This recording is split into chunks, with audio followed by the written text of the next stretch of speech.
How Apple started, grew, and became successful. There are thousands of quotes on success, and one thing the majority of them all have in common, if you read them right, is innovation plus hard work equals success. Not many companies are the embodiment of this ideology, like Apple Incorporated. The name is even more popular on Google search than the fruit after which it was named. A titan of the technology industry that is valued at about $1 trillion. Its market cap makes it larger than the GDP of each of 183 out of 199 countries for which the World Bank has GDP data. Some of the notable ones include Turkey, the Netherlands, Saudi Arabia, Argentina, and Sweden. With feats as grand as this, it is no wonder that Apple Incorporated is synonymous with success and a good reference for any tech startup company. How Apple started. The story began on the 1st of April 1976 when Apple was founded by two college dropouts by the names of Steve Jobs and Steve Wozniak, who brought to the new company a vision of changing the way people viewed computers. Jobs and Wozniak wanted to make computers small enough for people to have them in their homes or offices. Simply put, they wanted a computer that was user-friendly and portable.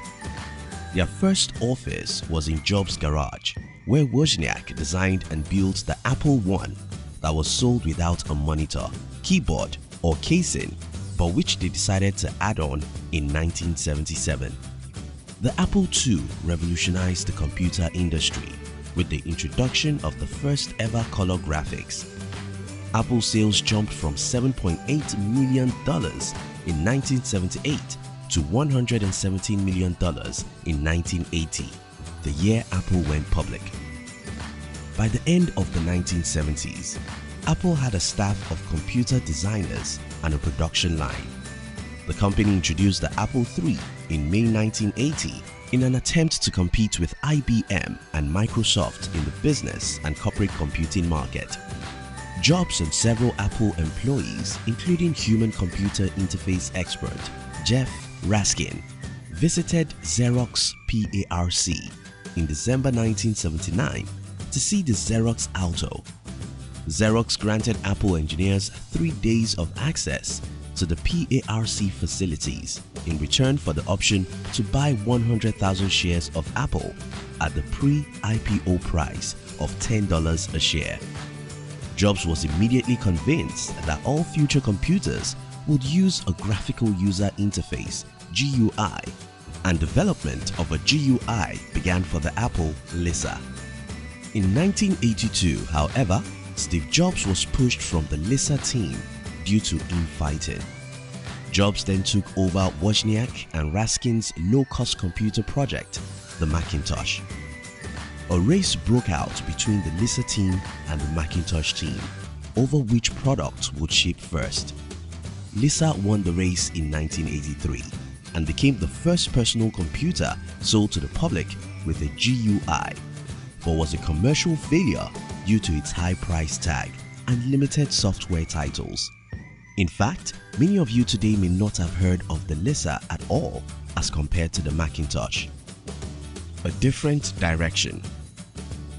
In 1983, Wozniak left the company due to dissatisfaction and a diminishing interest in the day-to-day operations of the company, and Jobs hired John Sculley to take over as CEO. He would later regret this move because Apple's board of directors would eventually instruct Sculley to contain Jobs and limit his ability to launch expensive forays into untested products. Rather than submit to Sculley's direction, Jobs attempted to oust him from his leadership role at Apple.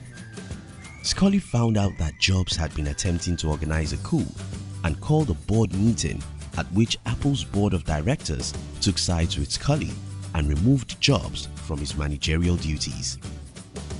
Jobs resigned from Apple and founded Next Incorporated the same year. Wozniak released a statement that the company had been going in the wrong direction for the last 5 years. After Jobs and Wozniak's departure, the Macintosh product line underwent a steady change of focus to higher price points, focusing solely on profits as opposed to Jobs' approach on producing products aimed at consumer market.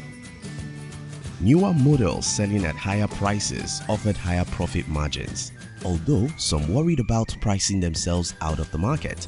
The high-rise policy was in full force by the mid-1980s, notably due to the new executive Jean-Louis Gasset's mantra of 55 or die, referring to the 55% profit margins of the Macintosh 2. The policies may have seemed like a good idea, but they began to backfire in the latter part of the decade as new desktop publishing programs appeared on PC clones that offered some or more of same functionality as the Macintosh, but at far lower prices. Apple Incorporated lost its monopoly on this market and estranged many of its original consumer base who could no longer afford their high-priced products. The Christmas season of 1989 was the first in the Apple's history that saw declining sales and led to a 20% drop in Apple's stock price. Gasset had to resign from the company in 1990.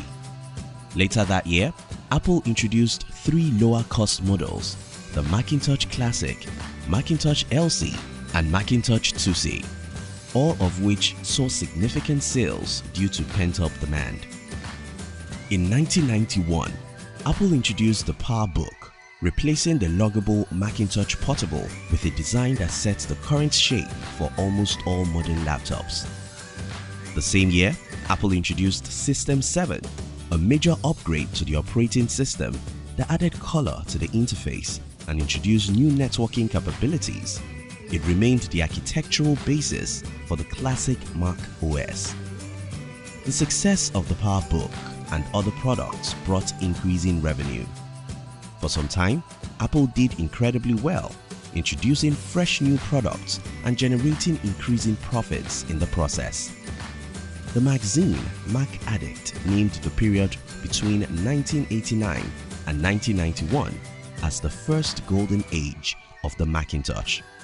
However, the 1990s weren't as solid for Apple as the previous decade was, as Apple's lower-cost models outsold their higher-cost models. So, Apple did something different. They made the mistake of creating identical products at different prices.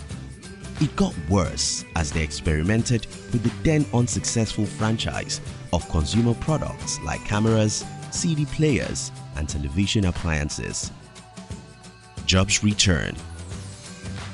In a dramatic event, Apple Incorporated acquired Jobs' company, Next, and got Steve Jobs back to Apple on July 9, 1997.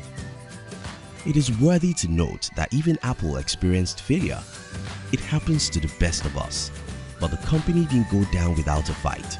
It got back up and restructured.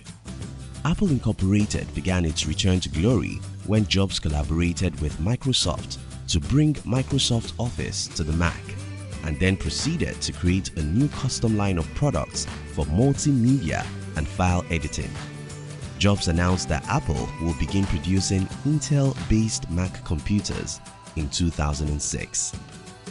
On January 10, 2006, the new MacBook Pro and iMac became the first Apple computers to use Intel's Core Duo CPU. By August 7, 2006, Apple made the transition to Intel chips for the entire Mac product line over 1 year sooner than announced. The Power Mac, iBook, and PowerBook brands were retired during this transition. The Mac Pro, MacBook, and MacBook Pro became their respective successors. Apple also introduced Boot Camp in 2006 to help users install Windows XP or Windows Vista to their Intel Macs alongside Mac OS X.